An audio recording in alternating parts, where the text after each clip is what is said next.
and welcome to some more Star Citizen news. It's Sunday the 30th of November. It's the last day of November. We're going to be talking about Alpha 4.5 Evocati, the IAE Finale and some of the bits for that, and some big ship reveals for 2026 that CIG have just put out. Alpha 4.5 is out to Evocati now. The build is pretty unstable though. It's Evocati for a reason, so they're holding off on Wave 1 PTU. They did want to get that out over the weekend. It's just not ready yet. Engineering in that build does also include armor, which is great. It's got its own little health bar, it mitigates damage. Large ships and capital ships have a good amount of damage mitigation because of armor and what have you. So capital ships take little or no damage from small weapons fire, it seems, from like size 1 to 3 weapons. But there's also fire hazards and fire extinguishers, damage control, higher times to disable, all that sort of stuff. Also, Wicklow now has the ability for you to craft, gather, mission reward, purchase a Idris P, along with some other ships as well. So people are a bit grumpy about that. So for lots of different reasons. Some are grumpy that they've devalued the Idrises because people bought them with real money and they want to, have an advantage. I'm a little annoyed because I want to be able to buy these with Alpha UEC or UEC in game, and CIG had sort of implied that you would be able to, but now they're saying, no, actually what we mean is that you'll be able to get ships in game at some point sort of regularly. That might not necessarily be through purchase from a store in game. It might have to be through mission rewards or Wicklow or crafting. I suspect we'll be able to buy them in the future, but we might have to have a relationship with the UEE or like a shipyard or something, right? Whatever, they are available to get in-game somehow now with 4.5, it seems. We're also getting Vulcan and AI updates, physical helmets, more attachments. There's going to be a reasonable amount more with this patch. There might be like an event and some expansion of the area of Levski, and with that in mind, the sneak peek this week in the newsletter was of some tunnels at, I believe, Delamar and Levski. This could be the depths, which is kind of a instantized area, but it could sort of like be the start of the depths or prelude to it. We should see Alpha 4.5 out to wider PTU later next week, and potentially out to open PTU, because CIG do move really quickly with that, and typically they will sort of end just before Christmas. Sort of the studios will sort of close for a little bit. They might have a little bit of a skeleton crew there or whatever that do run some stuff, but they won't be developing in earnest until sort of early to mid January again. So they're going to want to try and get this patch out as soon as possible and then fix any problems with it. But mid-December for Alpha 4.5 Live, I think is reasonable. It's the finale, the end of the Intergalactic Aerospace Expo 2955. You technically still have until, and actually have until the 3rd of December to rent any of the ships that are previously on the show floor and buy them on the RSI website. So check that out if you're interested. The best in show skins for the ship showdown winners were also revealed. They are bronze and black with like little yellow motifs on it. Not really my cup of tea, but someone's going to like them. And if you are an owner, you have one of these ships in your RSI hangar, that being a Polaris, Zeus Mark II ES, Gladiator or Asgard, then you should have one or more of those skins for each of them. At the moment, you can pick up a load of the previous year's skins as well from the IAE. There are also a load of Warbond deals, new ones that are coming out. I'm not sure if they're changing daily. It's worth checking back on the RSI website though if you're looking to pick something up. I also think limited hulls, things like the Javelins, Krakens, Idris, that sort of stuff, if the sales of them didn't complete, they go back on sale very briefly. It's like, but it will only be a couple that they'll sell out instantly, but you might be lucky. If you have a large disposable income and want to pick one of those up, you might be able to. They have also been known to expand out some of the limited hull sales, so they go, and there's going to be an additional wave. It is your last chance to buy some of the ships at their current prices as well. So we know the Hull A, Hull B, Argo Raft, and Gatak Raylin are all going to be going up in price next time they are on sale. I want to talk briefly about the amount of funding that CIG have made. This has been a ridiculous funding period for them. So far this year, they've made over $138 million. For this event, well, November, they've made over $30 million, which I believe is also their best ever of sort of sales period and event they've done. And I think we're going to hit over 140 million by the end of the Intergalactic Aerospace Expo.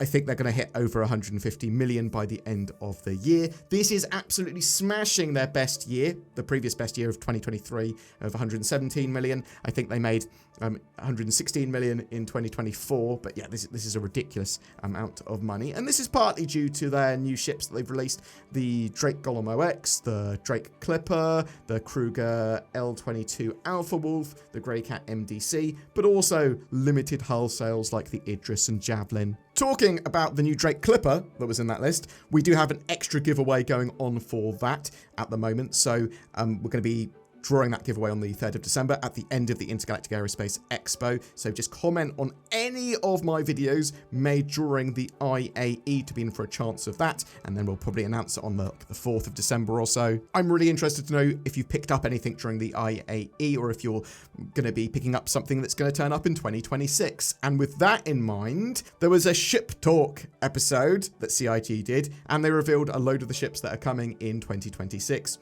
And they said it would be around 27, including the Raylin, the Hull B, the MFC, which is the Mobile Fabrication Center, one of the MXC Hull sort of little vehicles. So we've just had the MDC, we had the MTC before that.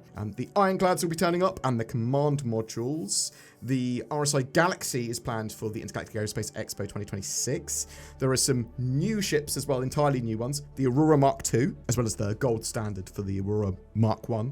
The Kruger Stingray. Also, the Anvil Auxilia and the Consolidated Outland Forge, if crafting version 1 is ready, which we're assuming is coming out in 2026. The Auxilia is going to be like a Drake Clipper, but a ground vehicle version, kind of. There's the Consolidated Outland Forge, which is going to be just like a big crafty boy. They suggested that the Battle Cruiser concept sale, and the last concept sale they're planning to do, is going to be on Fleet Week, May 2026. They also stated that there are massive drops in the cargo capacity for the Hull D and E. These ships won't be in 2026, the Hull D and E, but they have dropped their cargo size in line with balance, current metrics, the planned economy, not wanting to break everything. They still want these to be the most mighty of haulers. So the Hull D is now around 7,000 SCU of cargo. Previously, it was 21,000-ish in SCU, so that is a third of what it was. The Hull E has suffered even more. It's now just over 12,000 SCU, but previously it was around 100,000 SCU, or at least that was its projected amount. Again, that's caused a bit of drama. It's understandable though, right? Like, they want them to be these giant haulers, but their previous sort of amounts they were going to be able to take was far too much, or doesn't make sense to the game anymore. They've looked at the numbers, they looked at the scale of the economy and gone, well, that will just break the economy. Let's make it so that it still makes a huge amount of money and is in line with what it's supposed to do, but not a game-breaking amount. I'm really interested to know if you agree with me on that, or if you're like, well, I agree, but, or if you're like, no, this is unacceptable. I'm a Hull E owner and I am now sad. I've got a video out on Alpha 4.5 talking more about that, and that Ship Talk Star Citizen Live episode that they did, and yeah, just going into a huge amount more detail because there was a load of questions and answers there. It is worth watching. The original episode of that though is 2 hours long, so we condensed that down pretty nicely. Thank you so much for watching. There's loads of links below that you can get involved with if you are interested. Like for Tobii Eye Tracker, they're 20% off at the moment. There's NordVPN. Oh, there's a load of money off that. You help out the channel by clicking any of those links. We'll have an ad in a second for Icon City because they're amazing as well. But I really want you to tell me what you think about all this stuff in the comments below. You get involved with those giveaways as well, but yeah, other stuff. Just tell me what your thoughts are on the things. Did you buy anything? Did you not? Are you waiting for next year? Use those comment sections below. Helps the channel. Every month we have a Star Citizen ship giveaway. For November, we are giving away the latest in pristine technology, the Grey's Market Shiv, a heavy fighter with a bucket of weaponry, and the first compound ship in game. It is made up of a Cutlass and a load of other ships stuck together. It comes with lifetime insurance and a game package, all you need to play Star Citizen. But we're also bundling in a CitizenCon digital goodies pack, just loads of FPS items and stuff that you can put around your hangar and your base eventually. just comment on any of our videos during the month to be in for a chance of winning that. Also, a big thank you to CIG for providing that prize. If you would like to further support the channel by clicking the join button under our videos and becoming a channel member or becoming a patron, then please do. It helps out a ton and enables us to make daily Star Citizen content, even when the YouTube algorithm or revenues are unkind.